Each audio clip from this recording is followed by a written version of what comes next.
said he wanted me to get in a car crash and die before I get home. And then he proceeded to get up, get in my face, and tell me if these two ladies weren't here with him, he would slit my fucking throat. 80-year-old dude.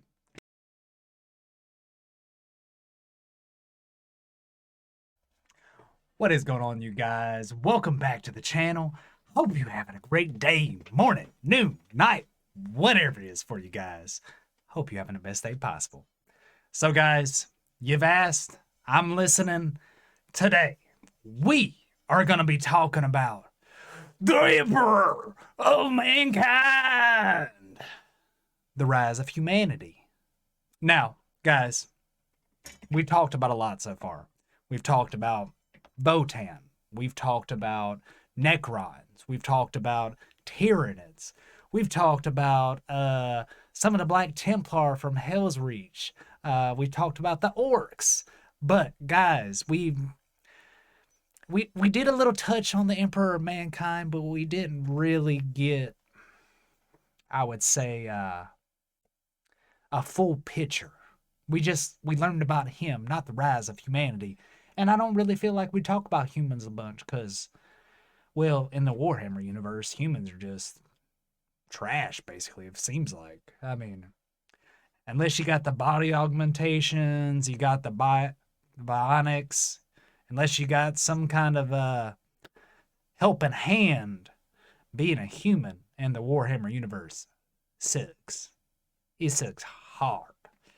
So, guys, with that being said, let's go ahead and get right on into this for you guys. Luton 09, the Emperor of Man, the rise of humanity. Are you ready, guys? Ready?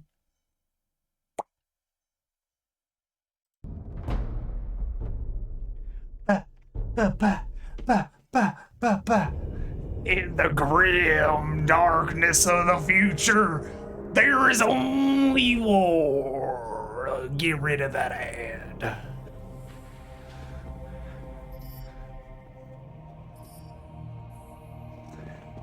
Let's get excited, you guys. The Emperor Was Man. a man born in a forgotten time, created by a force of unknown origin.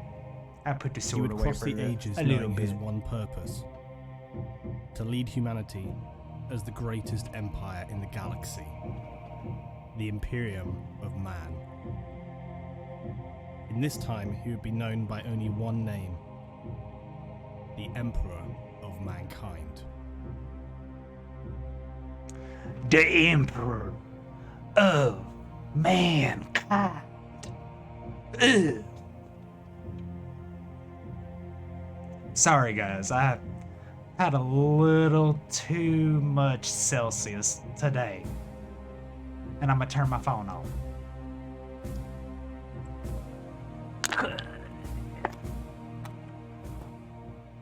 Okay, let me put that away.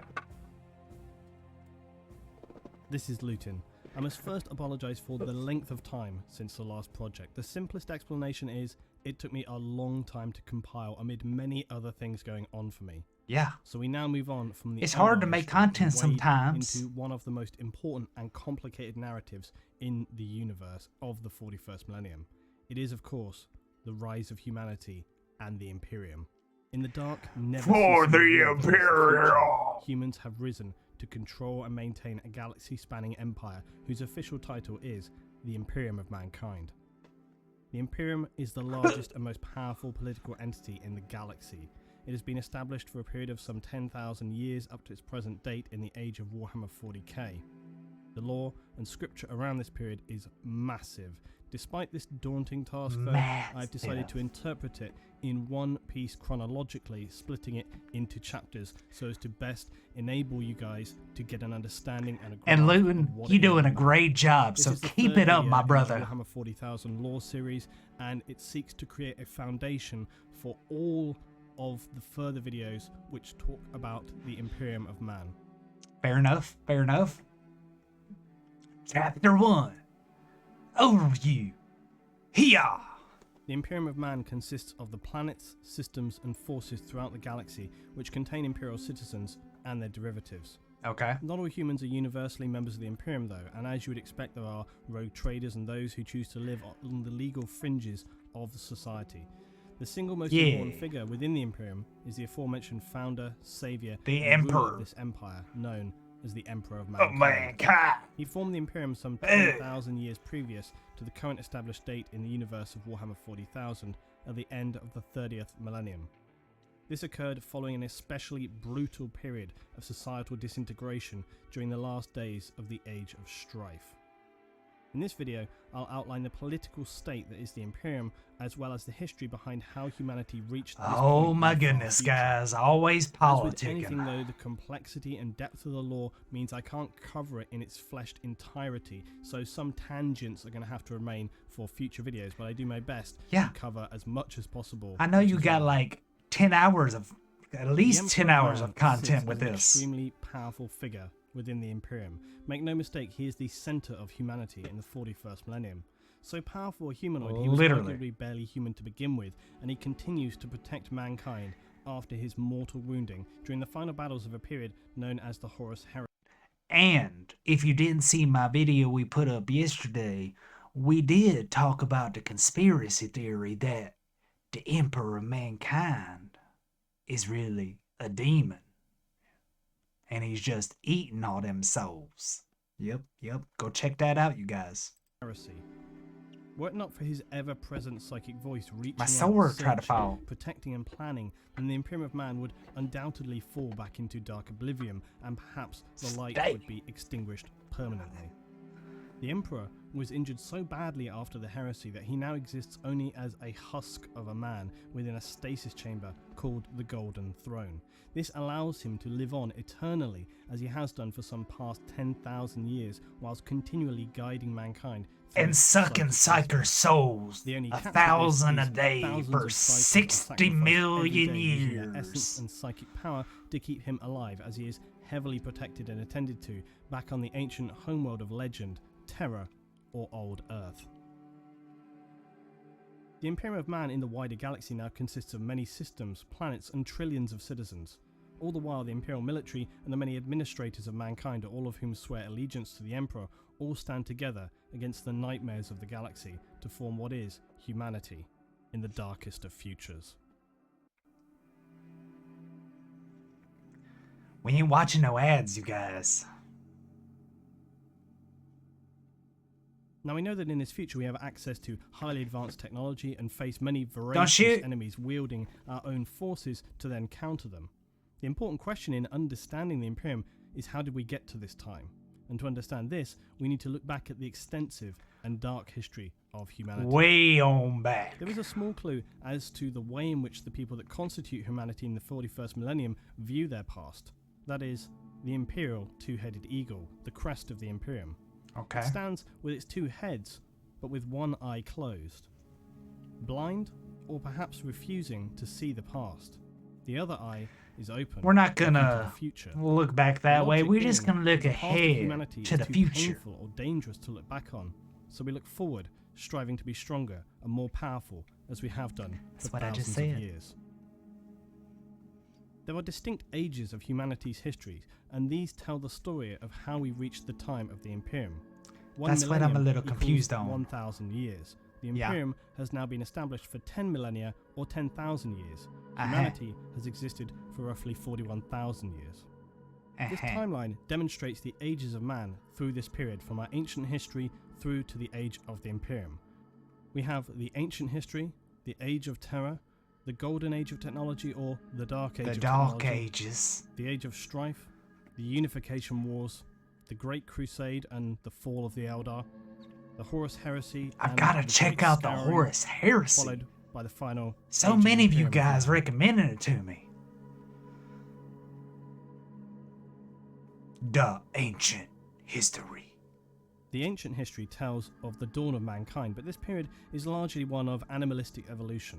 The most significant event occurs around 7000 BC. This event marks the birth of the humanoid, who would become the Emperor of Mankind.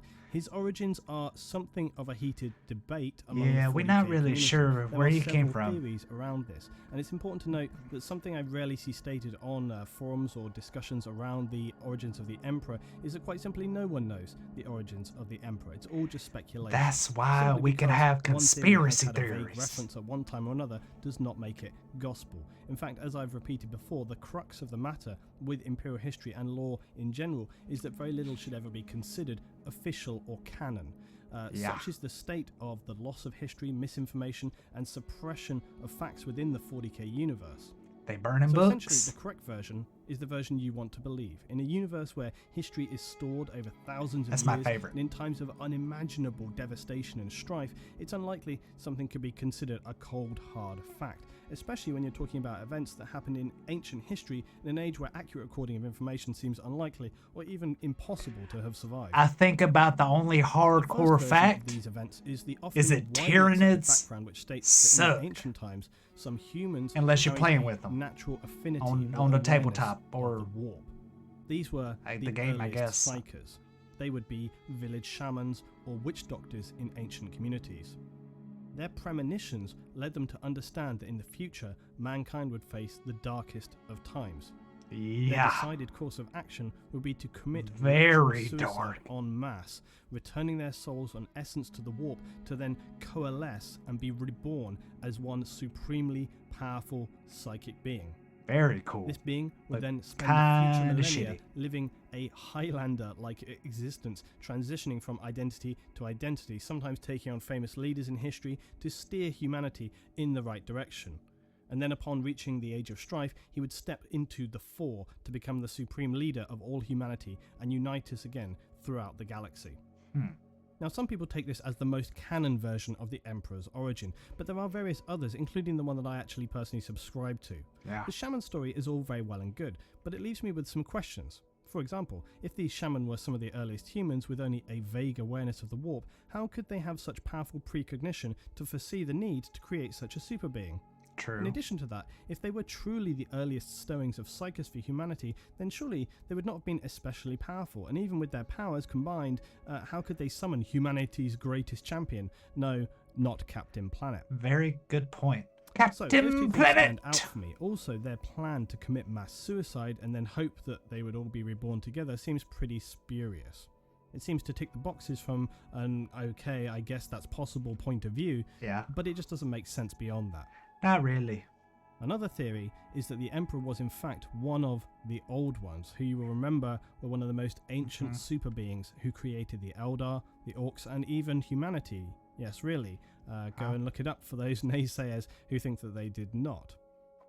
This theory, again, at first is captivating, until you start to think about it more. Okay, And then you let's realise think. it doesn't really make any sense. The Old Ones were, as far as we are informed, not Benevolent. shapeshifters, but creatures of light and dark. There was a statement to the fact that just a single Old One escaped the brutal genocide of their race, but then was eventually killed at the birth of Slanesh when the Eldar fell. Interesting. If the Emperor was some other escaped Old One, it doesn't make logical sense that they would choose one race and then ultimately lead it. Although I suppose, devil's advocate, who's to Maybe. say what would be going in the mind of this Old One after his entire race was extinguished? Maybe it had a crisis of conscience. I'm gonna Anything, I guess, hide. is possible. So I And then not to don't mention get. also the fact that the Emperor would use Exterminatus. humanity to wage war on pretty much every other Not alien that that would race, really work on them. which wouldn't really serve any purpose within the context of an Old One's mission statement. They were originally life givers. They seeded planets with life to, create Very new benevolent races in the universe. species. And again, unless it had But they simply didn't want to lost help the the Necrons out. plot and was operating on his own Cancer-ridden sort of mission planet. plan. Cancer There are some things that do everywhere, fit this theory, though, such as and they Old wouldn't Ones even being help. very powerful psychic creatures. They had extended precognition. They had very extensive, almost immortal, long life, and they would have the ability to genetically manipulate humans. But all this seems very soft and is only plausible at best. For me, this theory just doesn't really fit. Whatever you say, The Luton. last theory, and the one that I personally believe, is that the Emperor was neither the creation of some bizarre suicide pact or an Old One, rather something in between.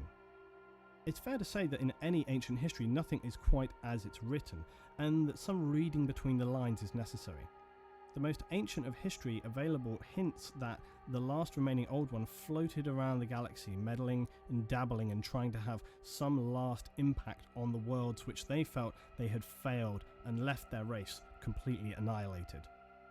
We know that the Old Ones were capable of creating beings of immense psychic power. This is how the ancient Eldar defeated the Necrons and Satan, who were, let's not forget, gods capable of devouring stars. Yeah. So the theory I stand by Yeah. is that a fragmented remaining Old One drifted around the galaxy until he was struck by a precondition so terrible that he had no choice but to resolve becoming involved. It could be that he saw the vision of the Eldar fall or the rise of chaos. Either way, he knew that the Eldar were by now far too arrogant to accept any help and would be of no use, remembering that the Eldar had turned their backs on the Old Ones long ago.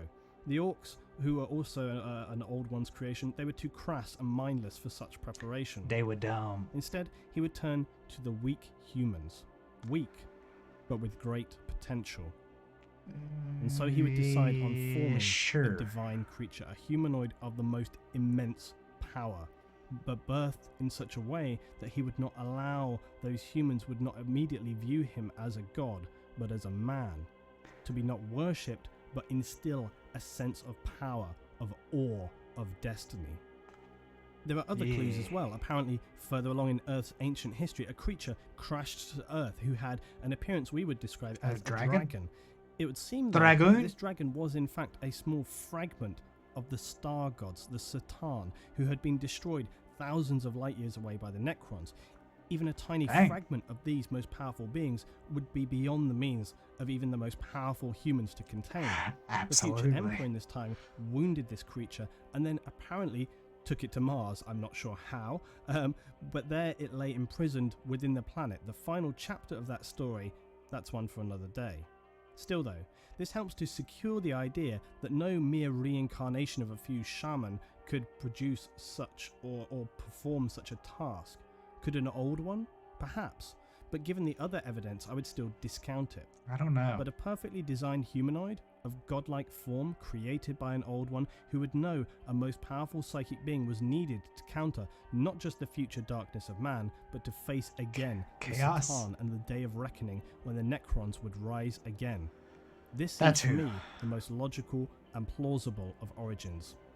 Well, Luton, the truth, though, I'm gonna go with your lead, my friend. The origin of the Emperor, unless some definitive tome is discovered which provides secure evidence as to such, so we are left to speculate until then.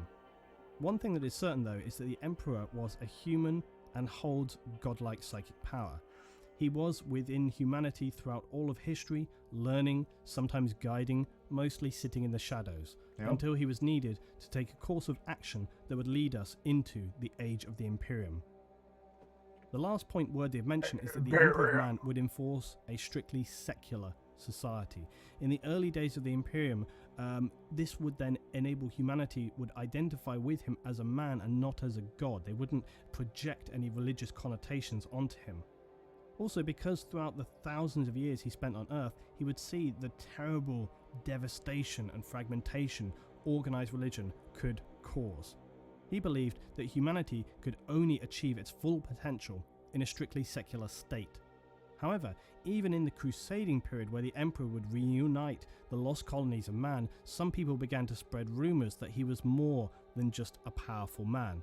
These beliefs would run so strong that would even question some Astartes to the faith, such as Battle Captain Nathaniel Garrow, one of my favourite characters in the 40K and one of the few Space Marines from the Death Guard chapter not to be corrupted by chaos. Some citizens of the Imperium consider the Emperor's stance on faith even a test, so as to distinguish those who can see the whole of the truth, that he is in fact the one true God of mankind. The Age of Terror. We would now reach the time known as the Age of Terror. This was the period on Earth from the 1st to the 15th millennia, that is the first 15,000 years on old Earth. A period of extreme technological expansion, from a pre-industrial era to that of fusion power and travel beyond our planet and even solar system. Yeah, they had some cool stuff back then. What happened? New worlds within our system, first on Mars and then the moons of Jupiter, before mankind would start to look at how we could travel beyond. To Into achieve this next goal, the galaxy. colossal starships were created for humanity to cross the voids between solar systems, and powerful engines at this time. These advanced fusion drives enabled very, very fast but still sublight travel. This meant in order to reach their destination, it could take anything as long as 10 generations of human lifespan to reach their destinations. Jeez. Subsequently, trade and aid between human colonies was then extremely difficult and would lead to them being established almost as independent states. Very little is known of this period, as imperial records are fragmented and limited. The emperor They during this scattered time had all no over reason the to place. interfere, We don't know and so where would they continue are. his own work and research back on Earth. Study and the improvement of man, all the while remaining in the shadows. During the period between the 1st and 15th millennium, various events of discovery and importance took place that would finally propel us to create our first interstellar confederation in the 15th millennium. One of the most Hey, important events of note going would up be in the during world. M4. Humanity would discover the warp and begin to research it. This is specifically relevant as it would have been one of the discoveries that would lead the Emperor to understanding the necessity of him coming into the fore. Yeah. The golden/dark age of technology.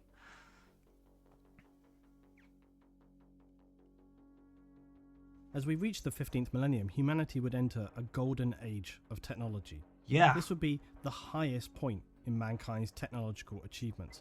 It would last for some 10,000 years, and humanity continued its rise in technology, science and power, spreading and colonizing mankind all across the Milky Way galaxy. We could create our first galactic empire, ruled from Earth, the homeworld, and establish massive trade networks that further powered expansion and advancement. This earlier period in the age of technology has a One subtitle known as the unified Stellar Exodus. galactic This marks the time imperium. when humanity made its first colonies on other worlds, and also beyond the solar system. These initial colonies were reached using the ships that were still only capable of sublight speeds, and were restricted by this, as well as our developing but limited knowledge of building these vast scale ships. When And these ships lack of reached their resources? destination, though, they would be then slowly Maybe? deconstructed and the materials used to build the colonies. Some would become manufactorums capable of producing massive war machines, or then back then defensive machines, things such as imperial knights and even titans, which the colonies would use to defend themselves against the dangers of the galaxy. In a comparable way to early And there colonies are a on Earth, lot this of meant they had to be dangers in the self-sufficient, and galaxy. due to the large timescales involved before anyone would likely reach out to them again, they Freaking would develop bugs. their own cultures and languages, largely influenced by the noble families established on these interstellar voyages, as well as physical elements on the new homeworld. The planet's characteristics would also shape the way in which their societies would evolve. Now, some 6,000 years later, around the period of Millennium 21, mankind now began a process of militarization. It is not known who or for what reason created this process or started it off, but along with our expansion and colonization of planets, we also began to expand and develop our weapons and forces. It's probably Fragments of what was smart, developed during this considering age of technology, such as imperial everything knights, that's titans, coming to Land kill Rover them designs, humans. and so on, would later be recovered by the Imperium far into the future. The largest proportion, however, would be lost to the tides of time, and we can only imagine or hope to continue recovering these lost and most powerful of technologies in the 41st millennium. Yeah, that would Humanity be nice. had risen to a period of immense power through our technology, and whilst the Emperor of Man existed, he had not made himself known to mankind. He continued to bide his time, lying in the shadows, studying, planning, observing. Waiting. The very fact that the Emperor is one of the few And who would live watching. through this time and on into the Age of the Imperium, and this would then have far-reaching implications for humanity, as the Emperor would carry his knowledge and strength of this golden age into a time when none would recall it, and where it would be of critical importance to our survival. For the Emperor, he would use this knowledge of the Age of Technology to bring humanity back to a glimmer of what once had been. A sliver of a In the glimmer of thousands what it years used where to be. humanity established its first interstellar empire, we would become, as much as the Eldar, supremely dependent on technology. Humankind had risen to a level of godlike understanding, and this was embraced and practiced by the people of the time. The Empire of Mankind was seen as a bastion of technological achievement and began to use a new class of humans entitled the Navigators to expand our reach and use the newly discovered warp to travel beyond the distances of existing star drives and cover vast distances in a short time. Very cool. The Navigator's role is to, as the name suggests, protect and guide the ship through the tides and dangers of the warp. Eventually, over time, humanity would find the warp had become too turbulent to traverse. But in this time, navigators, they're not strictly psychers as such. They possess a special gene called, unsurprisingly, the navigator gene. They also possess other abnormal characteristics, including a third eye in the forward head, as well as some more alien appearances such as no pupils in their human eyes and translucent skin, as well as maybe larger than normal appendages. Their origin is believed to have not been a natural development, but to have come about through genetic experimentation and engineering in this period of the age of technology. Alright. It was likely that mankind discovered the warp and that it could be utilized for crossings, but that required a safe means to traverse it and looked to create a solution to that problem. We found the answer. Expansion in technological we gonna make it across the galaxy would lead to many worlds requiring their own localized defense forces. In this time, humanity's mastery of technology was largely unequaled, and this would be employed in the defense and relative growth of the colonies. One of these defense forces, one of the most powerful of them, would be the Imperial Knights. These were colossal war machines that towered over the Imperial Knights. They were built with the knowledge of the Golden Age of technology, and these giants survived until the Imperial Age. But they can essentially no longer be constructed from scratch. And as is often the case with technology in the Imperium, it is now merely maintained. The Imperial Knights themselves were operated by nobles from the colony worlds who would be entombed within them. They are sworn to protect their citizens from all Xenos threats and the endless nightmares in the universe. And my friend, into the later ages, there is a whole lot of nightmares out there. Some of the knights are the most selfless and dedicated forces within the Imperium, as well as being some of the oldest. As with most technology from the Dark or Golden Age technology, the knights are immensely powerful, allowing them to run and fight as much as a dreadnought would fight, but on a much larger scale. These ancient heroes have fought thousands of battles across millennia and stand ready to defend Imperial citizens and support Astartes anywhere in the galaxy. That tech was so god tier. What Titans happened? Are the epic war machines of the Imperium. A knight and the smallest titan can be anything like 9-10 meters, but the big titans can be anything up to 50 meters. They are gargantuan death machines. Many people believe that like the Mechanicum 45 feet to 150 feet. The Titans. This is not strictly correct. They do construct some Titans, but many they simply maintain. This is because the technology used to create was Titans lost. is very, very old, and like many things in the universe of Warhammer 40,000 for the Imperium, we don't know how to do it no more. Technology is merely maintained because of its complexity. Simpler devices are constructed, but this happens less and less. But the Mechanicum do create some. So, quick question, guys. So, I know, like you said, in the Dark Ages, they have this god tier level tech.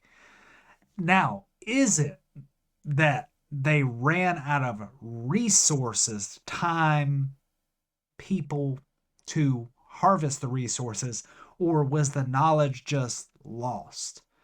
Was the STC, did they have STC shards back in the Dark Ages, or is that something new to the 41st century, 41st millennium? God, what am I saying? So somebody let me know that down in the comments, because I remember them saying that for one guy that had a shard of a STC, they gave him a whole planet for the shard. Shows you how important that thing is. And that would make sense that that was destroyed or they lost it, and that's why they just maintain these Titans as opposed to creating new ones. But on the same token, it could just be they ain't got the time, resources to get the materials to make these things. Either way, somebody let me know. Y'all the best. Let me know. Titans for the Imperium. Originally, the Mechanicus found versions that were completely autonomous, created in the golden age of technology. And the largest That'd be Titan nice. so far discovered was upon the lost forge world of Charania. It was a completely autonomous war machine and was dubbed the Castigator class Titan. Its schematic was apparently also contained within a standard template construct. And also, guys, another question. When the pilot, the navigator, gets inside these Titans, isn't he bound to the Titan for life? Or am I just off base there? Somebody also let me know that down in the comments. Y'all the bestest. Let's keep going. On this planet, and it was far superior to any class of Titan utilized by the Adeptus Mechanicus or any other intelligent race in the galaxy. I'd hope so. This was so far the only known discovered Castigator class Titan, but it was subsequently destroyed by Imperial Grey Knights. Grey Knights are the secretive and unbreakable order of Astartes warriors dedicated to the protection of the Imperium from the very darkest foes that humanity faces in the 41st millennium. Now, the portion of the STC database containing the data for the manufacture of the Castigator class Titan was also destroyed by the Mechanicus. It possessed AI, Answered my which question. is strictly outlawed and heretical within the Imperium. Secondly, it Yeah. had somehow long ago been corrupted by living chaos energy, and for this reason, it could obviously no longer be supported. Imperial records of this event, though, note that the cost of life and sucks. resources required to destroy this Titan monstrosity was severe. Would be The key point here, though, is that crazy mankind high. was developing machines in the golden age of technology that would never again be equaled. They could be merely copied, emulated, or used as a template to work from in the future. But our level of knowledge, our raw Guys, I'm stopping again. Is Oberon from Hell's Reach one of these Titans that he's talking about, or was Oberon created later? Somebody also let me know. Y'all the best. rules and guides on what could be created, due in part to events that were yet to come, would very much limit humanity's advancement in the millennia that lay ahead. All right. I mentioned Okay. a moment ago something called an STC. This Yeah. denotes a device known as a standard template construct. Yeah. These Yep. are one of the Yep. single most valuable objects in the galaxy for Yeah. the Imperium, and their importance was no less during the Age of Technology. So what is an STC? STC systems were It's like a advanced AI blueprint. computers created during the golden or dark age of technology, and are said Sorta. to have contained the sum total of Of human knowledge. scientific and technological knowledge. STCs were created when human interstellar civilization was at its technological peak. Peak. Their original purpose was to enable colonists to survive on the new worlds they arrived upon, as they could not carry securely the mass amount of knowledge gained by humanity at this time, and even if they could, they might not have people capable of understanding how to utilize this. The STC solved this problem. It enabled the colonists Yes. to access Yes. all Absolutely. of humanity's knowledge and display it. Just like one of my subs, Hayes Dog. I agree. It's like what? How did he say it? Basically, just like for a normal person, do you know how to create a generator? Do you know how to make an AC current?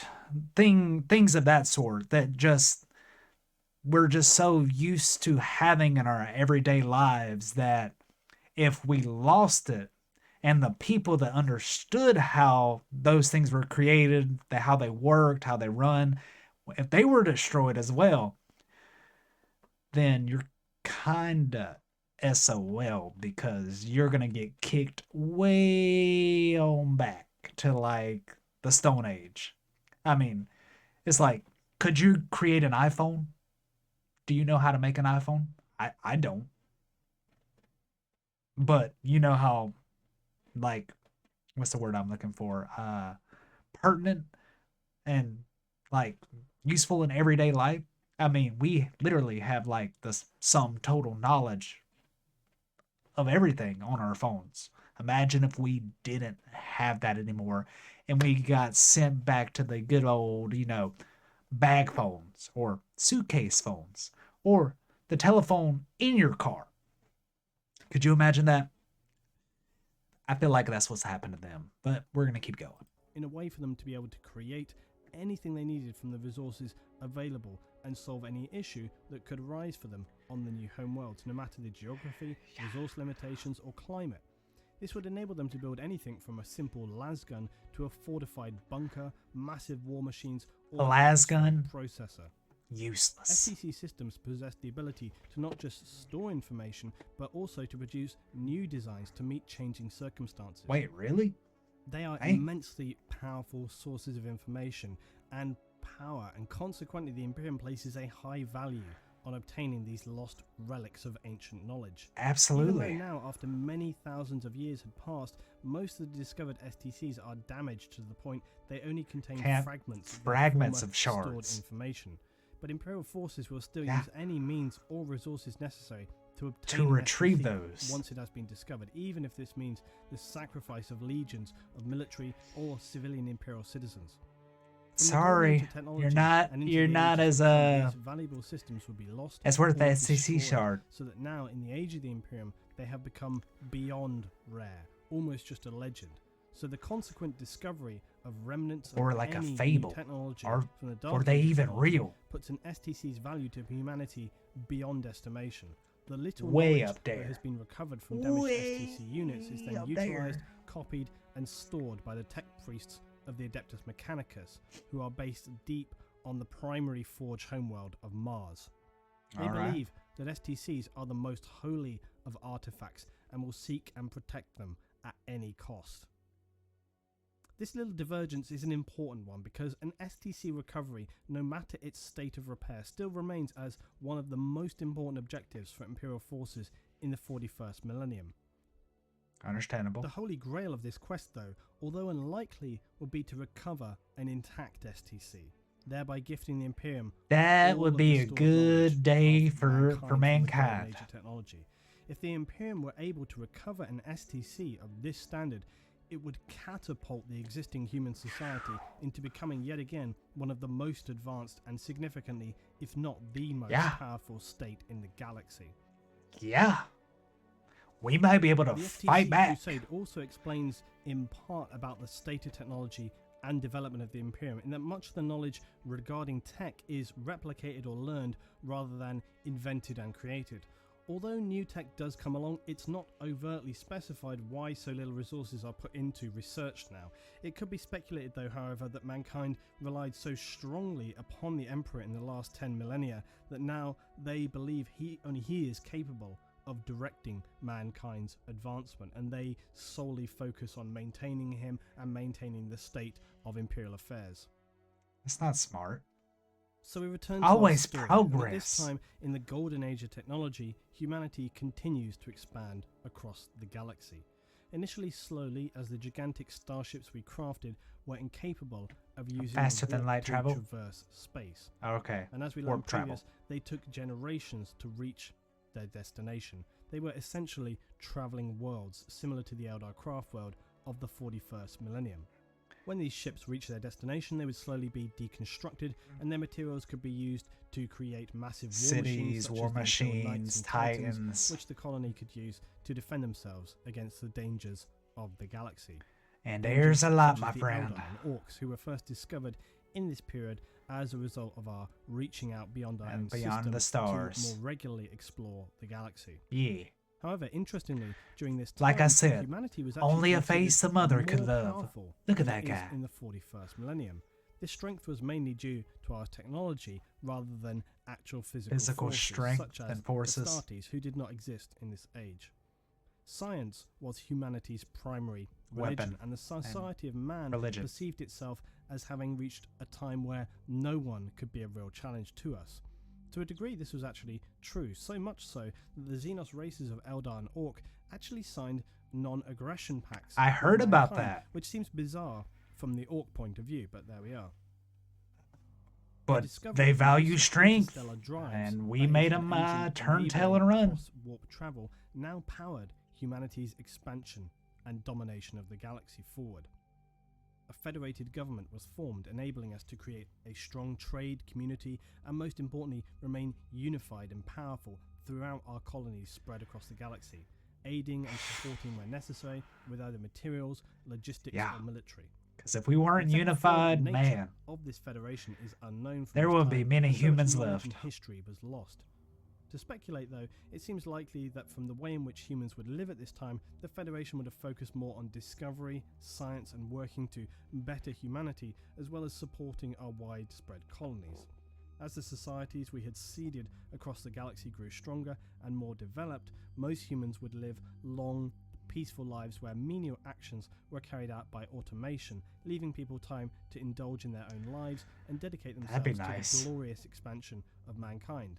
This golden age of peace bears a stark contrast to the unforgiving brutality of the 41st millennium, an imperium where many Slightly. citizens are now born into You lives don't that are say. shorter, work-driven, and even hellish by comparison. Yeah. Back with A our lot of timeline, gloom although and doom in navigators the had now been 41st discovered millennium. and enabled interstellar travel, Or 40th psychers, 40th that millennium. is, humans with strong psychic ability, had for the longest time evaded or simply passed undetected. It would be in the age of technology where this new class of human would finally be identified. Okay. These psychers seemingly largely avoided the demonic possessions which had occurred for the old ones, Orc and Eldar. It is unclear why this would be, but again you may speculate that the Emperor had a role to play in guiding and shielding humanity through this time. As we know, he had always lain in the Oh, shadows, well, that's ensuring just our so safety and so nice of creating him. small influence until he felt it was necessary to come to the fore. Another possibility is that by comparison, the Orcs and Eldar, with their more advanced psychic powers, simply shone brighter. As we know, the demons of the warp are actually attracted to psychic power They're in like, you real know, space, like attracted to moths to a lamp. light. And so That's they what I just appeared said. amid the depths of the galaxy, a brighter Luton, beacon you for copying me, chaotic sir. creatures to be attracted towards, whereas the human psychers were very early in development. Their powers They were less attractive. They did not stand out Down so much. here. And the These psychic Eldars and the mutations Orcs were were initially up limited here. to only a few individuals per billion or so humans, but toward the end of the age of technology, psychers would appear throughout the colonies more widespread than ever before. And some colonies who were advanced and open-minded, they could see the potential advantages brought by human psychers, and they were protected and allowed to develop and explore their abilities. However, on other, less advanced human colonies, they were often killed and hunted down as the people here feared rather than embraced their divergent powers, much of. Now, guys, since psychers became so much more prevalent then, is this when they started sacrificing the undocumented psychers to the Emperor, or did that start happening beforehand? And was it not only human psychers that were undocumented, or do they also sacrifice like Eldar psychers, orc psychers? Do they sacrifice them to the Emperor as well? That's very curious. Very, very curious. Let's continue. Similar to witch hunts. As I hinted at earlier, one of the reasons during the golden age of technology that humanity was able to not only survive but stretch itself out to colonize and conquer worlds in the galaxy, not to mention defending itself against aggressive Xenos, would be due to their reliance on AI and the machine creations of the time. Now they got us As nearly all servitors. science fiction dictates, these primary sentient machines in the Human Galactic Federation would be known as the Men of Iron, and they would stereotypically turn on their creators and enter us into a cataclysmic war. An STC containing a template for the Men of Iron was discovered by Imperial forces on a chaos-controlled world. It became apparent that much as the Castigator class Titan, the Men of Iron here had also been corrupted by chaos, and the AI of these creations was sentient.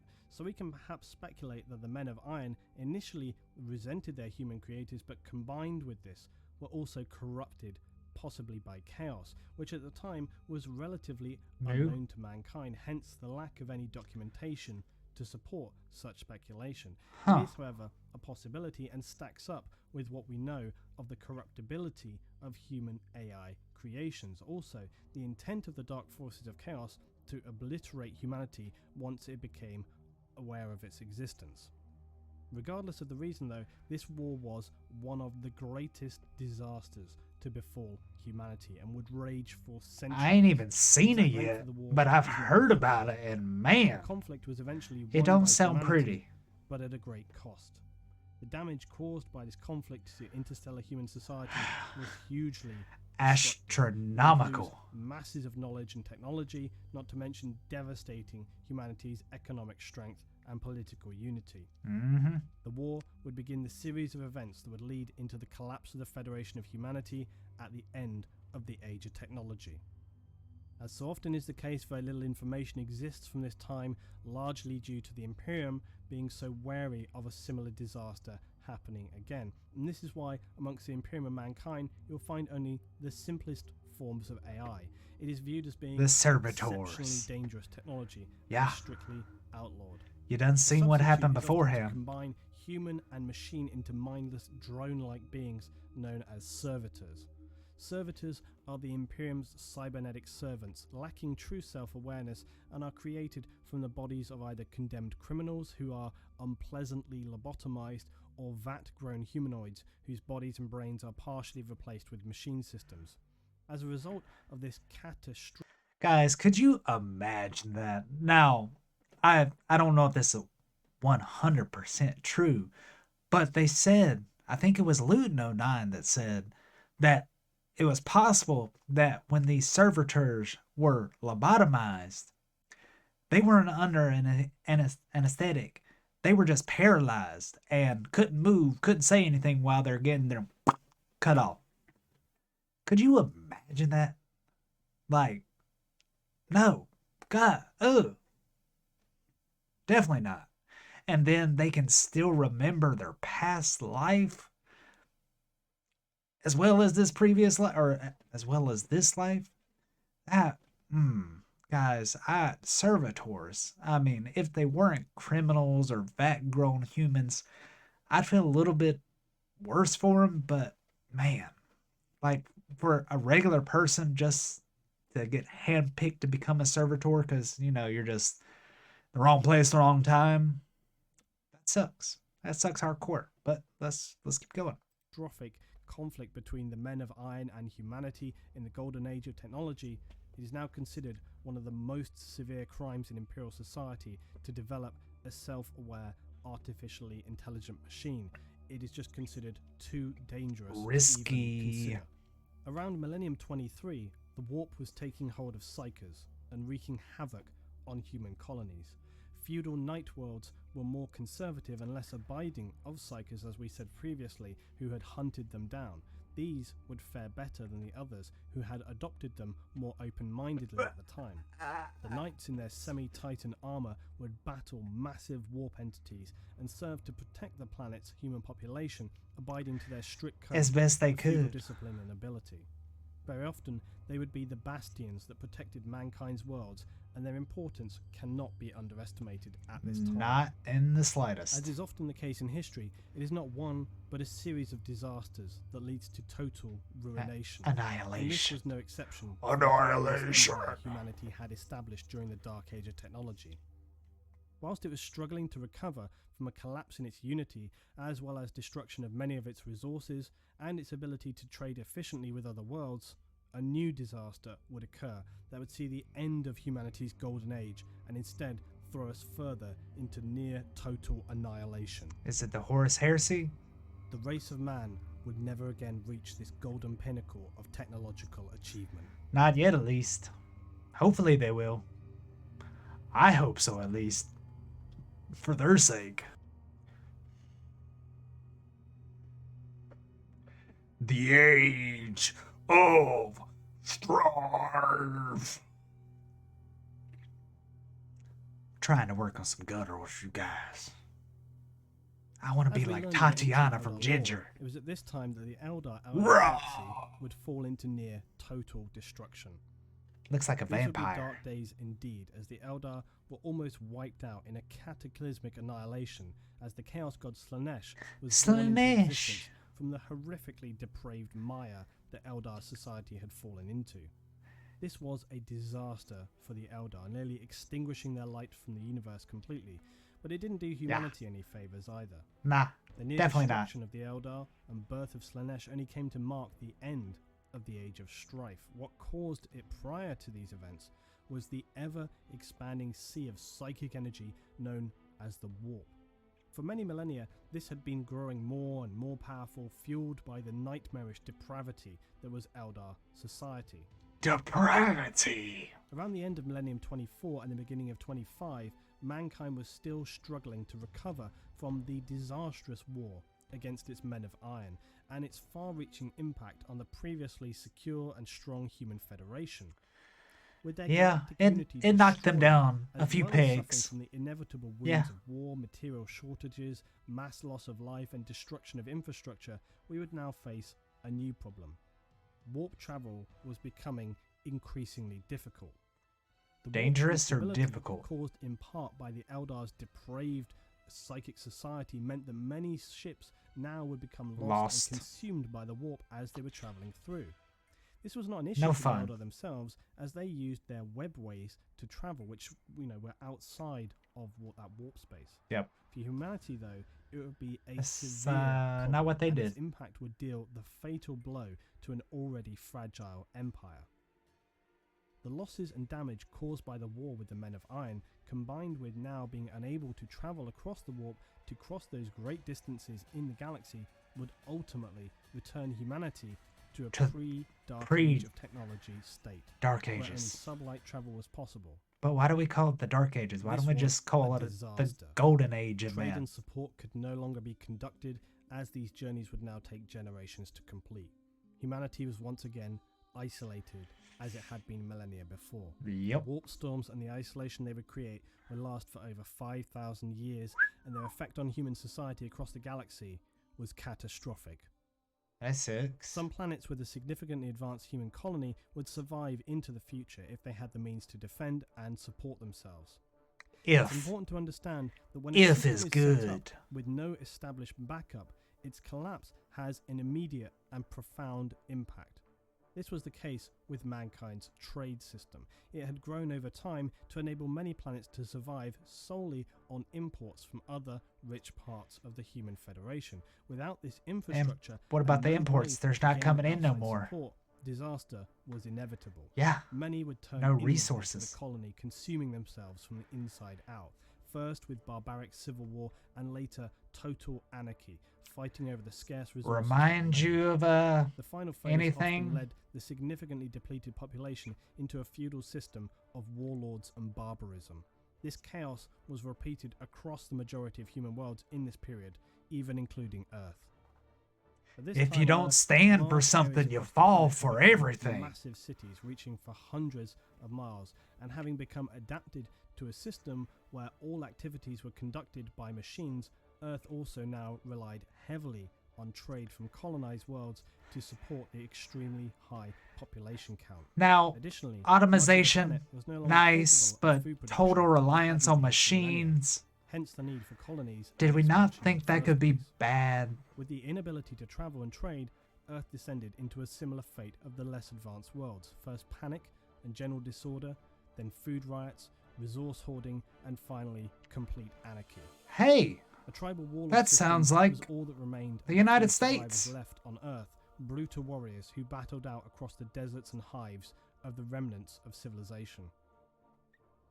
This whole situation might sound unbelievable that society could collapse so quickly and to such a severe degree, but it's worth considering that in this time human society had built itself up to be so strong in belief of its own invincibility that they simply did not and could not have anticipated the severity of the warp storms or how they would debilitate the trade and support systems that they had been relying upon.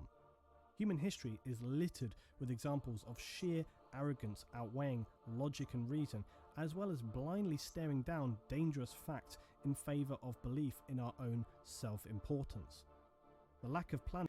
Now, guys, I really don't want to get into politics, but man, if that doesn't share like a resemblance to what happened in the United States here in the past few years, I don't know what does. I mean, I obviously haven't lived through a whole lot in the history, but I never thought that we would see things get as bad as we did, as fast as we did, and I still feel like they might get worse. So, I guess we can kind of relate. Let's hope that don't happen to us though.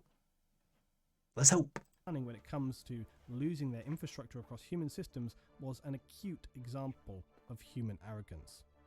It would now seem as well that whatever had protected human psyches from demonic demons. possession would now end. It's my speculation that, as previously stated, the Emperor was what provided this shielding. That's even though that's the he was sword not for, known to for humanity corn that you at this slice it time. and you He bleed knew the forever. power, importance, and Let value the of blood human psyches flow. in the dark times that would lie ahead. Without this bubble of protection that had invisibly existed prior to this time, humanity's weak psyches would be consumed, possessed, and go completely insane, causing chaos among isolated, colonized worlds. This period of complete anarchy would last for some 5,000 years, and during this time, many colonies would forget their family out in the galaxy, as well as losing vast amounts of technology and knowledge. Only fragments of the glory of humanity would remain, preserved on the advanced worlds who were capable to survive this dark time. By the 28th millennium, almost all traces of civilization on Earth were gone. Instead, techno-barbarians battled one another over the scraps of the ancient human race. Mars, however, was one of the few worlds to undergo a different process. After a brief period of anarchy, the tech priests of the cult Mechanicus emerged victorious over the Psyker mutants, and then unified their homeworld. The priests visited Earth, but upon seeing its barren destruction, I was about to say, wrote it off mine as sounds like Mad unsalvageable. Max, Fury They used Road. any titans they had to help them in the future reunification of man. They would also be one of the few worlds to reach out and recolonize planets in this time. Using their knowledge of the warp, they chose moments of calm amid the storms of the time in the warp to travel through and establish new forge worlds. These were replicas of the tech homeworld of Mars and enabled them to continue support and recovery of the technology of man, as well as production of munitions and simpler war machines. But for humanity, its golden age was over. This dark age of technology had fallen apart catastrophically. But why do Many we of the call weapons it that the once dark served ages of mankind were technology? It just a should be mere the golden destruction age and because we turned were at the lush top. garden worlds Tippy, tippy, into top. irradiated deserts.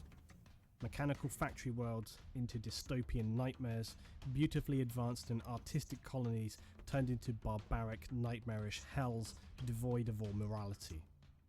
The age of strife was upon mankind, and only the further darkness of the future lay ahead.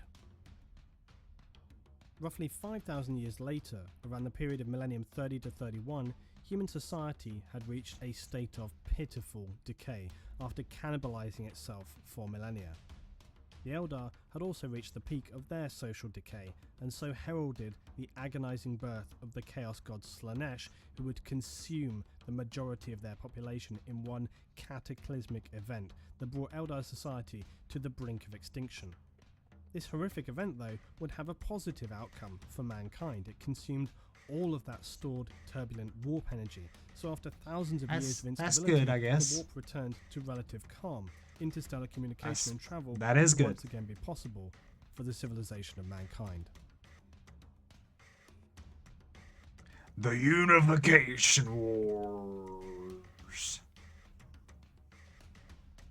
So the age of strife was coming to an end, but before we move forward, we need to move back some 2,000 years to M28 to M30. Humanity Before had now Horus come Heresy. close to the brink of destruction itself. So many worlds had fallen into disarray, starvation, chaos, anarchy. Now was the time.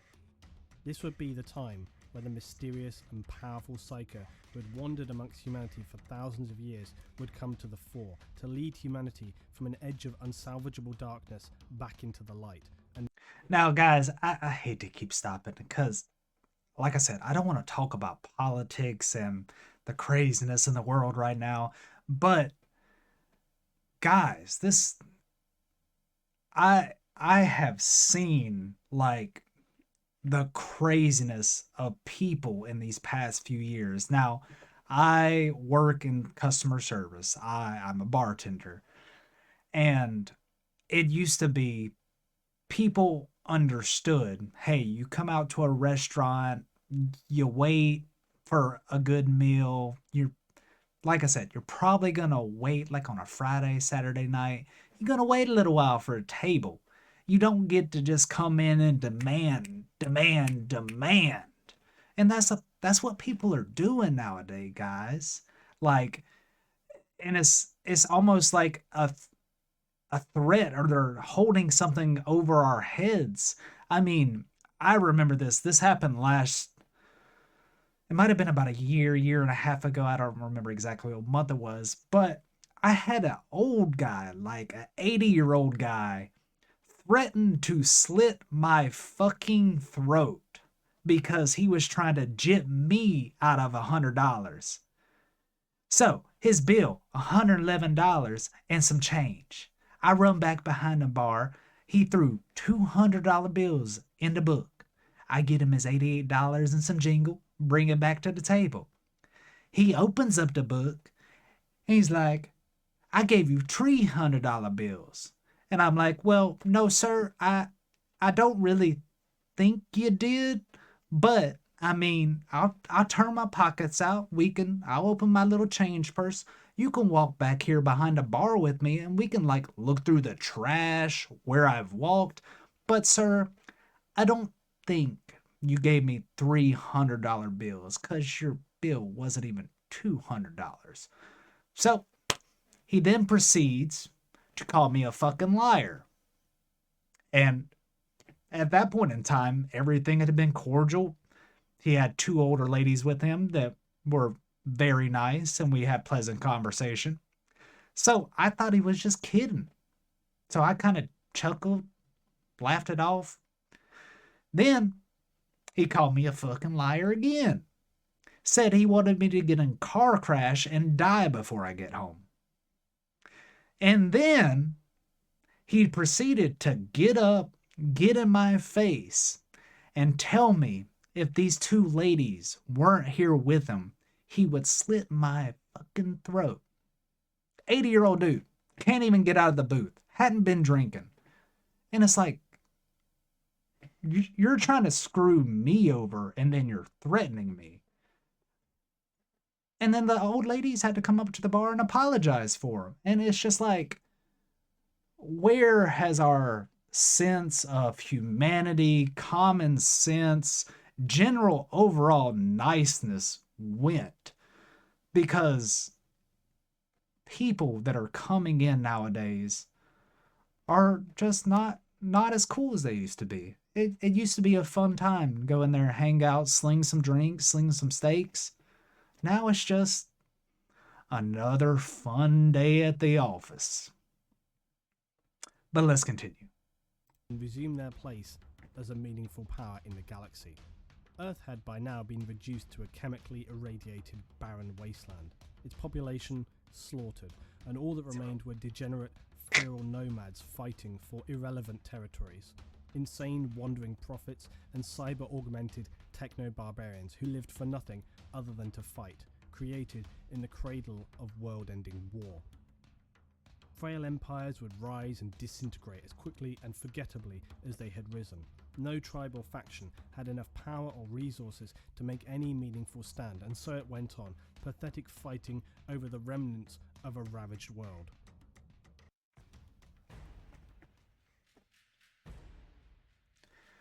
Out of this seemingly endless horror came a single man, a warlord like no other. His title in these early days is unknown, but who was he? Who would rise to become the Emperor of Man. He would first The Emperor of Man, saving it from itself to form his autocracy. I'm having too much of a good time with the sword, you guys. Unlike so many before him, though, he had power not only as an unstoppable warrior, but in many other traits such as rational thinking, and as a leader, economics, tactical prowess, foresight, and perhaps most important, prowess, a genius of science, everything and more that would be required for a supreme leader. And he's got it all and more. Personal gain or bloodlust of war, like all the other scattered remnants of humanity left on Earth. He had selfless, higher goals to restore humanity spiritually, intellectually, and physically, to revert us to a time of strength and prosperity. Sounds like a good plan. Unification wars. Yeah. The Emperor had long held a facility deep in a range of mountains previously known as the Himalayas. This was his most significant stronghold and would later become the Imperial Palace. Here he experimented with genetics as well as developing and constructing weapons and armour for his warriors. In the earliest days, he would physically and genetically augment some of the most powerful barbarians. These humanoids would become known as the Thunder Warriors. The very first of their kind, and the most basic template for what would eventually become the Imperial Space Marines, the Astartes, the greatest warriors in the galaxy. Under unsurmountable pressure from the Emperor's army of Thunder Warriors, the barbaric factions fell quickly and humanity was united on Old Earth for the first time in centuries. This, however, would come at a terrible cost for the Thunder Warriors themselves, and is one of the least known yet darkest events for mankind. In order to unify Earth and bring humanity back on the path of advancement and strength, the Emperor had found it necessary to in part cleanse the savagery that had grown on the war-torn planet.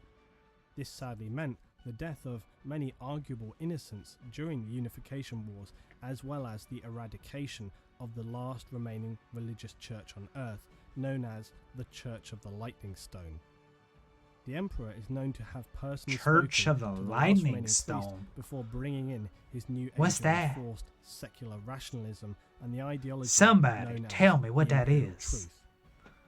This essentially tells that humanity are now those destined to be the rulers of the galaxy. The Eldar had their chance and failed, and now humanity are the best set to take their place. It's your turn up to bat, humanity. Better hit a home Will soon be run. brought to all the scattered worlds of Grand humanity slam. in the long crusade that is yet to come. Now, the official version of things tells how the last battle of the Unification Wars takes place on Mount Ararat. This Okay. siege to cleanse the last of the techno-barbarians from the ruined wastes on Earth and finally bring it back to a time of peace and growth was said to be so brutal that waves of Thunder Warriors fell against the rocks in resistance, were slain to a single man, the legendary warrior Aric Taranis, the Lightning Bearer. Eric He would raise the Taranis. banner That of sounds lightning familiar. to mark the end of the Unification Wars, setting in place the rule of the Emperor of Man, before he too would fall to fatal wounds suffered in this battle of legend. As with many things, the official version is not the end of the story. The actuality of the event was darker and far more sinister. The Emperor knew that in order to restore peace, growth, and a sense of civilization to his new and expanding empire, he would require a more stable and balanced force than the Thunder Warriors, The who were essentially Astartes. just adept brutes recruited from the wasteland, albeit clad in the earliest Imperial armor. In a necessary betrayal, the Emperor realized that in order to safeguard what he had achieved, his army of barbaric fighters could not exist past this time. Nope. It is believed that he actually ordered the many Thunder Warriors who had survived the final battle to be slaughtered. Execute by his elite guard, Order and possibly even some of the early 66. Proto-Astartes, who were at this time far advanced beyond most of his standard force. This terrible secret has been concealed from the people of the Imperium for more than 10,000 years, and were it ever to be revealed, the consequences could be unimaginably disastrous. The Disastrous. Emperor, though, saw this necessary evil had to come to pass for the greater good. A sacrifice Win the of battle, few to save win the many who war. would come. The Thunder Warriors were built for war, and war alone, and would not be able to adapt to a time of peace, and could even have turned a vital tool into a dangerous, unstable threat that could unbalance all that he had achieved. In order for the next stage of his plans, he also required that humanity rally behind him as the sole and most powerful force. Well, The slaughter of the Thunder Warriors was he's not kind the of last sounds act like of he betrayal is. led by the Emperor. He would then take the necessary glory that he had near single-handedly reunified Terra. This distortion of the truth, while hugely distasteful, does appear largely necessary to reunite the whole of humanity and create the most powerful civilization in the galaxy. Once again, you gotta stand for something or you'll fall for anything. Imperium and at worst destroy it. These choices by the Emperor are important to remember in the context of his character, as it can lead to certain logical speculations regarding future events. Like, Some is Thunder he Warriors, though, would find fate on Damon? their side and escape this mass killing and live on as homeless unknowns, seeking out a miserable existence at the bottom of society. Honours forgotten, their deeds meaningless, Yep. all the while fearing constant discovery from the Imperium and certain death. This heartless betrayal was surely one of the darkest periods in Imperial history. Yeah, that's not cool. They were never hunted, though, in any significant way. The Emperor believed them all dead, and besides, they were far more important tasks at hand, as the Emperor now gathered a team of gene wrights salvaged from the few remaining humans on Earth. These were men with practical knowledge of genetics to aid in his development of the new Astartes project. Okay. Those Thunder Warriors who did escape Gene were not rights. like the Astartes of the 41st millennium. They were Probably genetically not. unstable, and most significantly, they only had a minimally extended mortality beyond that of a regular human, unlike the Space Marines Of who today. can live on for thousands of years. Yeah. What The was there Emperor had been one that working lived for like decades on his 10,000 Astartes years? project, deep within his mountain facility. Here he would create the vital foundations that would springboard humanity into a new age. His experiments would create the 20 Space Marine legions known as the Legiones Astartes, as well as You mean 20 Primarchs that to lead 18 each legion. Space These 20 Marine supreme legions, legions. the soon-to-come Space Marine legions, were crafted by the Emperor using samples of his own arcane genetic code as the base. Yep. It is obviously unknown the depth of which the Emperor used his own DNA to create the Primarchs, but later findings through ancient Imperial records do hint that he spliced multiple DNA types together, even going so far as to introduce some animal DNA into the Primarchs. And this would explain why What? some, such as Lehman Russ, would display the wolf-like qualities, Space and why Wolves, these would Lehman then Russ. become present throughout the Space Wolves Legion and chapter. But he It is difficult lost to speculate a on the drinking Emperor's true battle goals to here, the and Emperor. even if he was successful, No, he in won. mixing The Emperor DNA lost the in this drinking way, battle. It seems highly experimental. Lehman Perhaps Russ he is himself awesome. was not sure of the final result. This period of intelligent design was hasty and somewhat improvised given And those the wolves dire look situation cool. facing mankind. It needed to repopulate its military power in order to springboard and take stage fights forward to reconquer the colonies. Is that the leader of the Blood Another point of Angels? speculation is how closely the Primarchs were imbued On the with right. spiritual elements. Who's the guy on and the others, left? such as unnaturally skillful charisma and Eh. so on. Still though, in creating the Primarchs and even taking small elements of the Emperor's DNA, it imbued them with these demi-godlike characteristics. It Yeah. also explains why at this time the barely known forces of chaos would seek out and scatter the developing Primarchs before the Emperor's plans could grow into fruition. That's probably Little is smart known on their of part. this Primarch scattering event, but it has been suggested that the dawning forces of chaos felt this expanding power from humanity to threaten them, and in an effort to slow or negate it, We gonna they reached out into the get rid multiverse of 'em. to seize and scatter the fetal Primarchs across the galaxy. Nice Each katana. world they found themselves on would surely in time come to realize that they were far from normal, often finding themselves as a natural leader in command of the systems that would become their home. Later, the Emperor Does would he have one a by one goblin discover head and on one of his reunite back the spikes? Primarchs with their legions, establishing one of the most powerful military forces Freaking the goblins. galaxy had ever seen. The Thunder Warriors, though, were undoubtedly the early prototypes for the Astartes project, which subsequently makes their untimely end all the more tragic, as their sacrifice was so great, yet the memory of them was totally obliterated. Wiped out. The Astartes project would continue in a pragmatic manner. Each of the early legions at this time contained barely a few hundred marines. Yeah. Their equipment was lightweight and somewhat improvised by comparison to later standards. Okay. They trained their minds and bodies to be the will, might, and rule Of the Emperor. Time would pass and their numbers grew. Each legion was divided not only for 1,000. organizational reasons, And but also different for chapters. practical reasons. Because of their adapted genetics that were drawn from the Primarchs, some carried traits and psychological behaviors which would not have been found comfortable comparison with their sibling legions. This Probably segregation not. also allowed them to focus their bonds to their brothers in their own legion, creating a near unbreakable kinship Bond, between yes. Astartes. If the Loyalty. newly created Astartes would be the Emperor's scalpel, his gleaming pinnacle of human achievement, then the Thunder Warriors were certainly a mace used to bludgeon the remnants of humanity back into submission. The Thunder Warriors were genetically stronger, Get back in there. tougher, and could even be stronger in battle than the newly created Astartes, which is something people often forget. They were a rough, I didn't know brutal that. instrument, but ultimately a temporary solution to a violent problem. The Space All Marines right. would serve not only as a weapon, but as beacons to mankind, a glimmer of what humanity could hope to be. Yeah, Dark because times to come, humanity however, basically showed that views this them was a as misplaced belief, gods. that while the Space Marines were created to represent And now, guys, I forget who left this comment. I'm sorry, I forgot your name. But as you're talking about on Hell's Reach, where one of the Black Templars, was it Primars? Primarius? I think it might have been Primarius. As the woman guard was dying on the wall, and he saw that there was nothing that he could possibly do, and he bent down and gave a sense of comfort. And could you imagine that? So you're dying, and basically this godlike figure is standing over you, giving you comfort.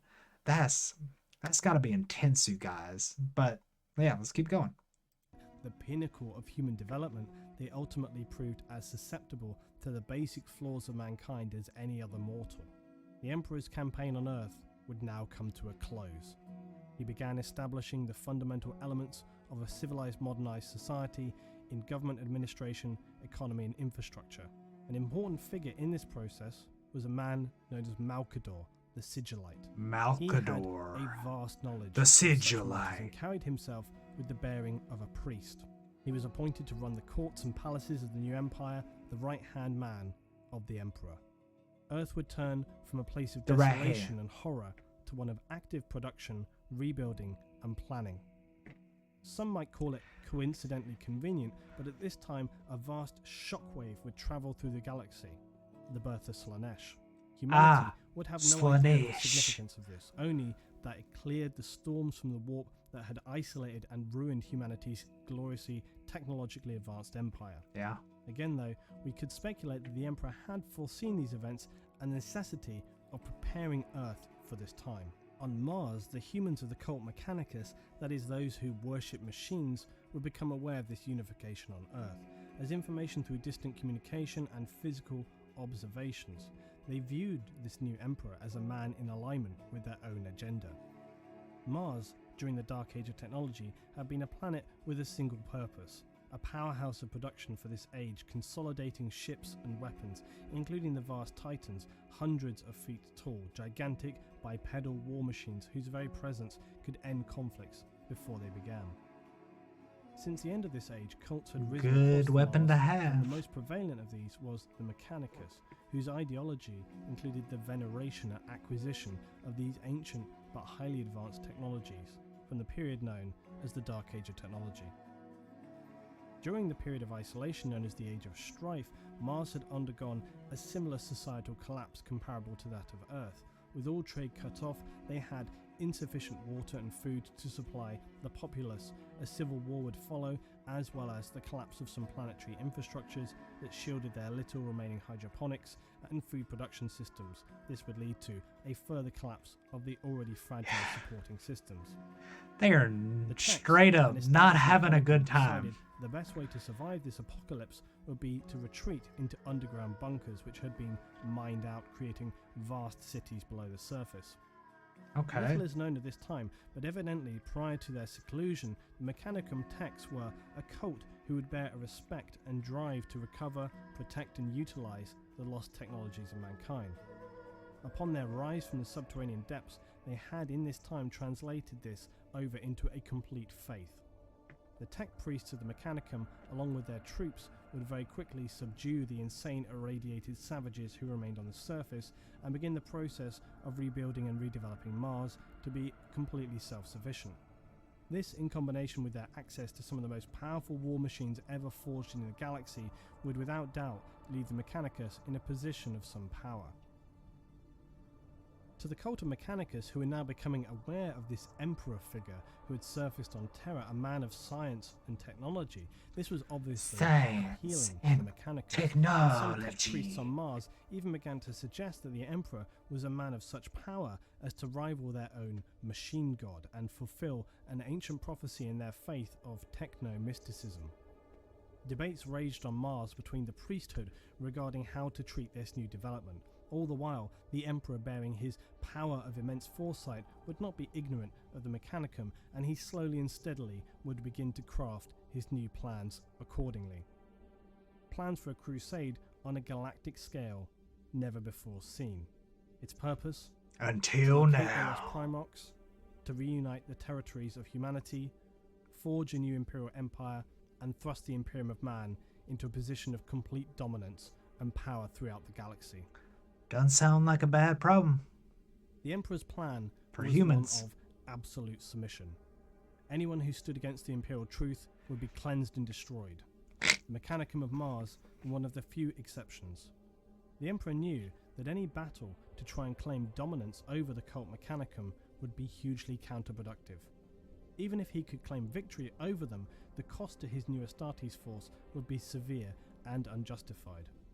So he planned instead to offer a rare alliance with the Council of Tech Priests. In offering them assistance in their own goals and acquisitions of new and lost tech throughout the galaxy, they would provide support, construction of war gear, and tech to Imperial forces. They also were one of the exceptional entities to be allowed to maintain a state of semi-independence within the Imperium, a fairly unique position. The Emperor would also provide a new group of navigators to enable the Mechanicum to travel through the warp again in search of fabled STC units. All of this suited the Mechanicum and Imperium in a symbiotic relationship. Sounds like and it. an alliance was created. We ain't watching no ads, you guys. The Great Crusade and the Fall of the Eldar. And so we reach the Rock. beginning of Millennium 31. With Mars now allied to the Emperor's Imperium, the Legiones Astartes war machine had significantly expanded. The Mechanicum would provide the battle barges needed to transport the Space Marines throughout the galaxy. They also brought to the table the Titans, some of Like the he most said, powerful war machines nice ever symbiotic created. relationship right Their very there. presence on approaching a humanoid system would often be enough to prevent a conflict. The shock and awe of facing such incomprehensible opponents would quickly lead a populace to understand they had no hope of preventing the Imperial Expeditionary Forces We gonna wave that from white achieving flag. their goals. Yeah, The we crusade would surrender. initially be led by the Emperor himself as he commanded a massive fleet of Astartes. Dang. As the crusade gathered pace and the Primarchs were recovered, these expeditionary fleets would number in the thousands. Before we talk about the crusade itself though, which I have tried to condense as much as possible, I want to first talk briefly on the Astartes or Space Marines. Alright. Now, a regular misconception about Space Marines is that because they wear near identical armour and were originally produced via a variation of cloning, or at least grown in a lab, that they somehow have no personality or little differentiation between them. It is also often assumed that Space Marines will blindly follow any commands given to the letter, no matter the consequences. Nah, After all, we saw they that are with the Grimaldus. He superior, didn't unquestioned really like warriors in that the universe, the right? order. Both of these myths is fundamentally wrong. Each Space Marine is an individual person. He didn't even really with want to character, become Reclusiarch, strengths, it sounded traits, and like. personal principles. There are many documented events in which these human elements would have a role to play in subsequent events.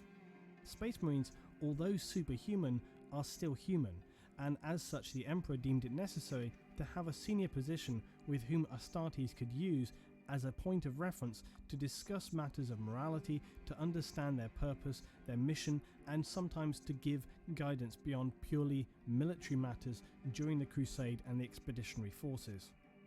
Enter the Iterators.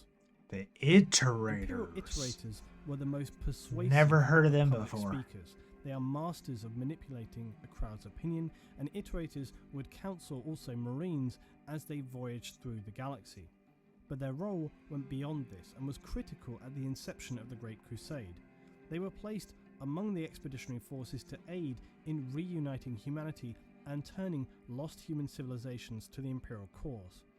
The The Emperor appointed them to spread the imperial truth. Truths such as the rejection of religious faith to enforce secular rule, and unnecessary wasteful squabbling over power and resources. These were all seen as significantly counterproductive and opposite to the objectives of the Imperium. The So first they're primarch not to be united religious with the Imperial zealots. fleet was Horus of the Lunar Wolves. He greatly admired the Iterators' work, so much so that he asked them to also tutor his captains and legionnaires. Horus believed that once the crusade was completed, there would be an end to the war, and that the Astartes would first need to find a peacetime vocation. The most famous Iterator during the Great Crusade was primary Iterator Kyril Sindaman, who served aboard Horus's flagship. Iterators are seen as the precursors to Imperial Guard commissars and Astartes chaplains. The Iterators and then later the chaplains are an example of the more human services required by Space Marines. Documented records have shown that they have been regularly known to question ethics, purpose, and even their own morality, despite an Astartes essentially being immortal. They are destined to die in battle, as that is their true purpose. And despite this predefined fate, they To are die far in from the glorious emotional battle. problems that some would assume. They are a living embodiment of humanity, a distillation of spirit and mind. The Emperor's Great Crusade to reunify humanity. They badass. That's what they is. This was an operation on a truly epic scale. Millions of troops, tens of thousands of ships forged by the Mars Mechanicum. This would be humanity's defining moment, to reach out and forge the greatest empire in the galaxy. The Imperial forces comprised soldiers, naval officers, and most importantly, the Astartes legions. They were configured and divided into expeditionary fleets supported by all manner of cruisers, transports, scout teams, dropships, and so on. Commanded by the Emperor and his war council, but also by individuals placed in charge of these expeditionary forces. It's important to remember that these forces were as much exploratory as they were tasked with an important mission. A great deal of time had passed during the Age of Strife, as well as incalculable quantities of data had been lost in the process. The Imperial forces simply didn't know exactly where all the colonies were, nor their status.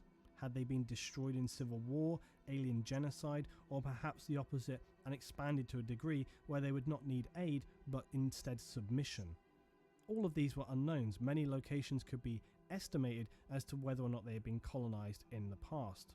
The Mechanicum could provide some information from past scripture as to where human colonies had been located, although more importantly, they wanted to know where we could find ancient and undiscovered technology.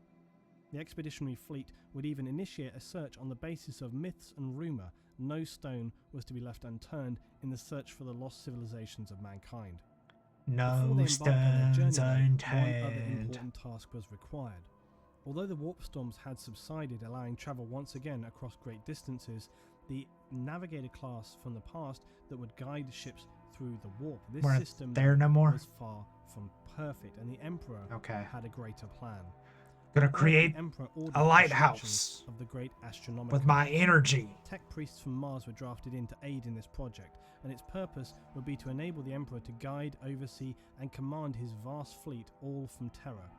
It created a system. Is it just me, or does that beacon kinda look like the Eye of Sauron? It stand as an unchanging marker, a lighthouse for the navigators, a point of reference around which they could plan all their travels. This certainly was an important factor in the success of the Crusade, as it enabled the navigators to travel through the warp in great leaps and faster than they ever had done before. And they knew where they going. Would also create the astropaths. These were powerful psychers whose sole task would be in relaying communications from the fleet and later the established Imperium back to the ruling council on Terra. Interesting. The vast distances involved meant that the astropaths would become the only communication link between Terra and the distant colonies. However, as with the Eldar, the risk of possession to the astropaths by warp demons, consuming the psychers and thereby enabling them to travel into the material world, was one that the Emperor was all too aware of, especially after his primarchs had been scattered throughout the galaxy. To this end, the astropaths would undergo an extreme and harsh process of toughening against the threat of warp entities. The Emperor himself would manipulate and reform their mind into a protective vessel, making them nearly immune to risks from the warp. This process, though, was agonizing and extremely dangerous. Many psychers were killed in the process or went completely insane. Right. Even if they survived the process, a universal effect would see their optic nerves become damaged beyond repair. Guys, that kind of sounds like Angron, where he had that chip implanted in his head that slowly drove him insane, and the only time he felt good was when he was angry or in battle or had like bloodlust. Why? Why they gotta do these things to these peeps? I mean, can't they just let them go about their everyday business? I guess not. That's Warhammer for you guys. It's dark. It's grim. It's Warhammer. This meant all astropaths are blind. From the That Imperial perspective, sucks. though, this was a necessary consequence as they continued to be an integral part of Imperial infrastructure. The Crusades. Yeah, guys, don't let, being blind make you think they're any less important or, you know, yeah, any less important. Yeah, I'm not even going to tell you the story, but I'm going to tell you the story. So, one of my best buddies wrestled with me, went to school with me, born with one eye, technically blind in one eye, had like 2400 vision. Now, when I tell you this man was one of the smartest guys that I know to this day, one of the most dedicated, loyal, hardworking guys that I know. And let me tell you what, don't let don't let being blind make you think that that was a weakness. He used that to his advantage. So in wrestling, at least I don't know about the new rules, but back when I was wrestling, if you had a visually impaired person, you have to start like this. You have to stay in contact with them at all times. And if you break contact, you restart and come back to the center. So, guys, let me tell you what. He is as strong as a freaking ox. Once he got a hold of you, you were screwed. He, like I said, a freaking ox. And I just remember going to club practice one day, and the only people there are me, him, and our coach. So at the time, I was wrestling 135. He was wrestling 171, and my coach was like 230 pounds. And guess who just got the butt end in the stick and had to go live with these guys? I remember at the end of that session, guys, I literally could not stand. I was laying in a pool of my own sweat. Ugh. But moral of the story, guys, don't let your disadvantages in life slow you down, make you think that you're any less of a person, because those those weaknesses or setbacks can guide you, can make you into the best person you can be. And I remember as we're growing up, he wanted to be a judge, and as far as I know, he is actually planning on doing taekwondo in the Paralympic Games. So, weaknesses can be your strengths as long as you learn to use them. Let's continue. Had begun, and alongside Space Marines were hundreds of thousands, if not millions, of Imperial troops, humans who were salvaged from the aftermath of terror and structured into an effective, albeit expendable, fighting force. This Imperial Guard was strengthened and resupplied as they reconnected and conquered lost human colonies. A secondary benefit was that in drafting local military forces into the expeditionary force, it removed these planets' ability to rebel effectively against the newly created Imperial outposts on each planet. Also, in these early days, taxes and tribute to the Imperium were not strictly required, but Imperial commanders stationed on new colonies of the Imperium would often require supplies for the continuing crusade. Many systems and colonies would need help rebuilding, or periods after generations of schooling by iterators to bring them in line and around to the imperial truth and loyalty to the Imperium. Was Some that worlds, though, who were Sebastian self-sufficient, had Yark? survived intact and would even welcome the arriving Imperial forces with open arms as long-awaited brothers, with glorious celebrations and immediate support, much to the satisfaction and pride of the expeditionary forces, who were all too happy to welcome their brothers back to the Imperium.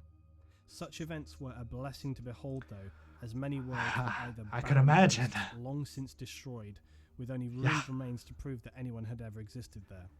Oh, Or look. they were found to It's do an old in shoe. brutally tyrannical dictatorships and required sometimes days, often weeks of orbital and ground assault to subdue and conquer these false dictators. Religious doctrine and faith were especially highlighted to be crushed on all worlds. The Emperor would never allow these practices to infringe or threaten the Imperium, as he was partly responsible and had even seen the effects these caused on humanity millennia ago in the first age of mankind.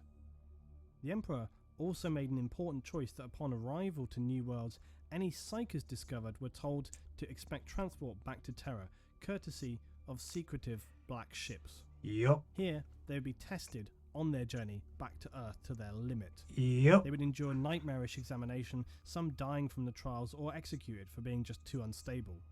Others, though, ended up completely losing their minds in the process of these harsh examinations.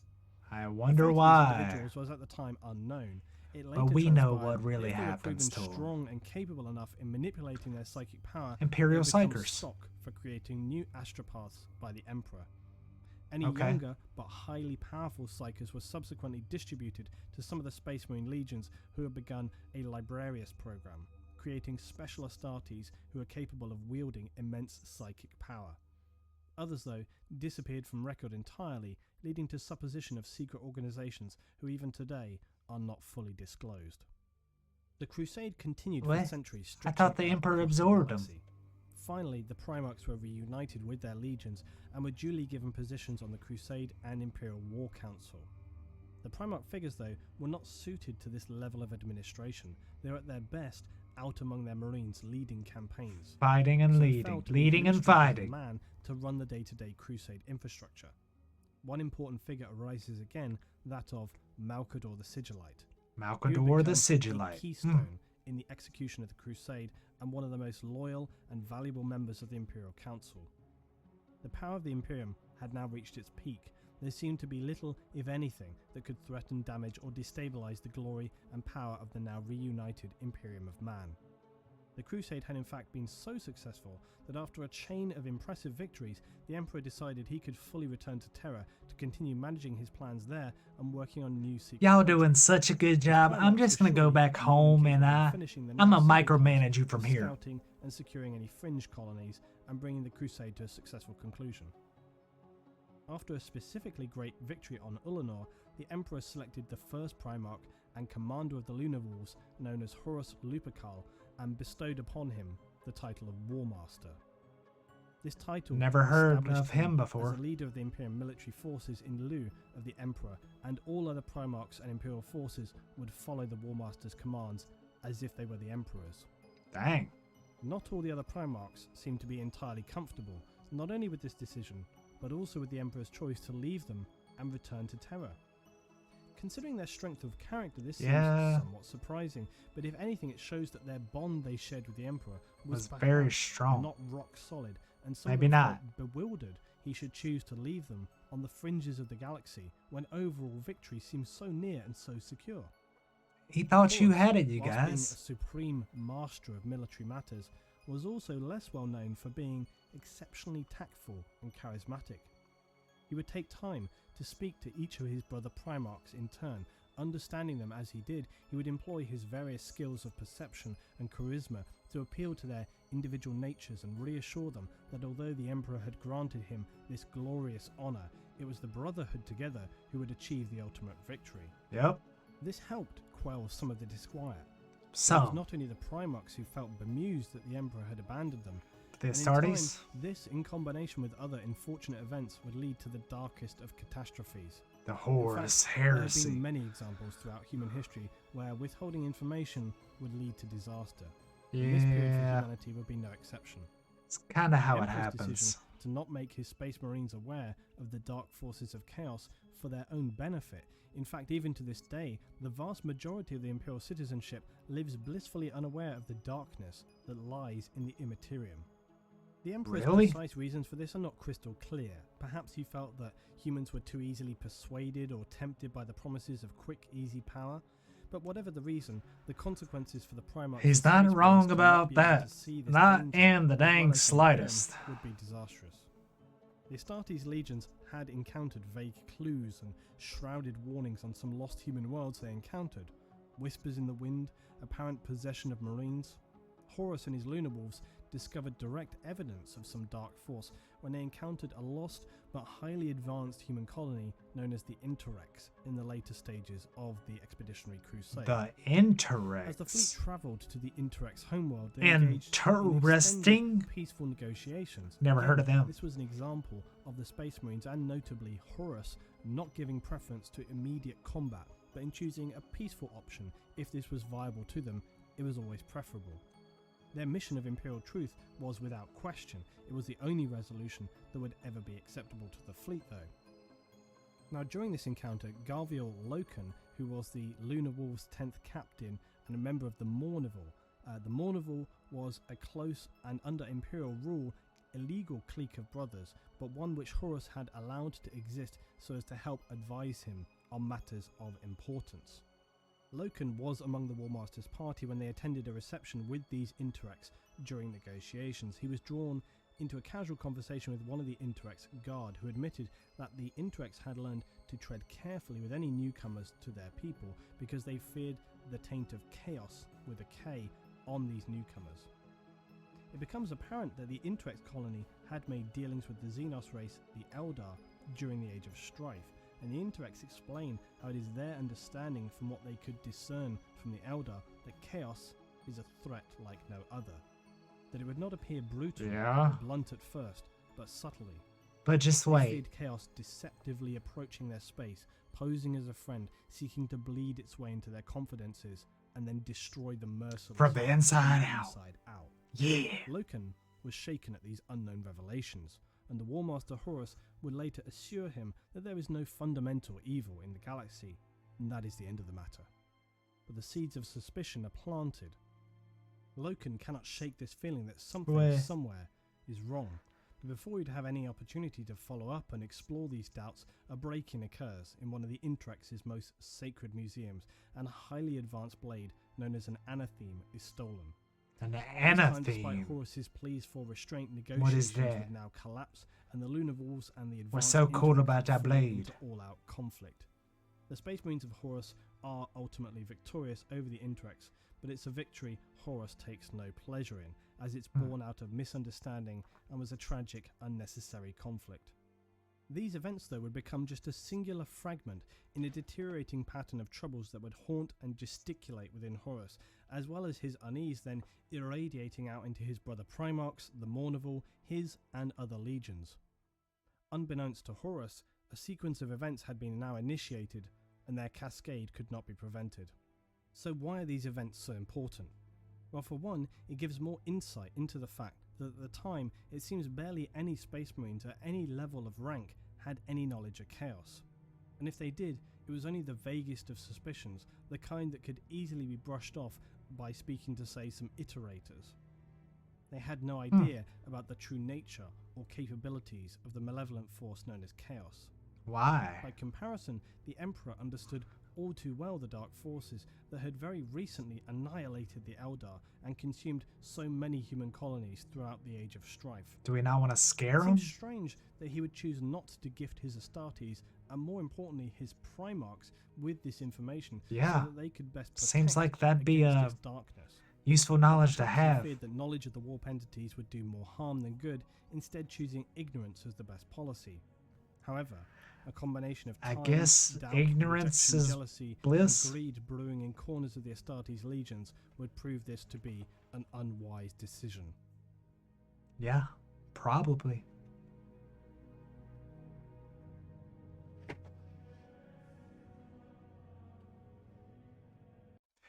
Alrighty, guys. Well, that was Luton '09's The Emperor of Man, The Rise of Humanity. Now, guys, you were very, very spot on. Luton is, I've got to say, one of the best channels I have seen thus far for just understanding the Warhammer universe, the lore behind it. He goes not only into so much detail, but he dumbs it down. So the people like me that are brand spanking new to this can make heads or tails of it. And that is just so nice. I'm so glad that y'all have turned me on to him and that I'm checking his videos out. Cause I love Wes, I love Major Kill, but Major Kill just kind of, I feel like, glazes over like a big spectrum of things and doesn't really go into that much detail. Wes does a very good job, but I just feel like Luton '09 is just up there, way up there. But with guy, but guys, can't talk. Um, so I know with that last poll, y'all have shown me y'all want me to start gaming some Warhammer in some way, shape, or form. Now, would y'all rather me wait until Space Marines 2 comes out, or would y'all possibly like to see me play, I think it's the Fall of Cadia? Now, I know one of the subs, I think Brendan sent me a link of the theatrical trailers to check out, and I haven't got that far yet, but I think Martin actually answered on the poll and was saying it is more like I guess like a naval RPG, maybe. Um Guys, now I'll be honest with you. I'm not very good at first person shooters. So if you want me to watch, if you want me to play Space Marines 2 and you want to watch that, just forewarning, I suck at shooting games. So that might just be funny to watch, but I feel like the Fall of Cadia might be very interesting to play because, like I said, I like RPGs. I mean, like I said, played Assassin's Creed, all of them, played Skyrim. I just like that style a little bit better. But let me know down in the comments, guys. And I guess if enough people actually say something, then we'll stream some games for you guys. But with that being said, guys, that's gonna be the end of the video for tonight. Peace, love, happiness to you. Before you head out that door, though, guys, we like 30 subs off of 1,000. Can we get there? Can you guys help me out? Would love that tremendously. Help me out greatly. But with that being said, y'all have a great rest of your day, guys. Peace, love, happiness once again to you. And always be easy. Love y'all, guys.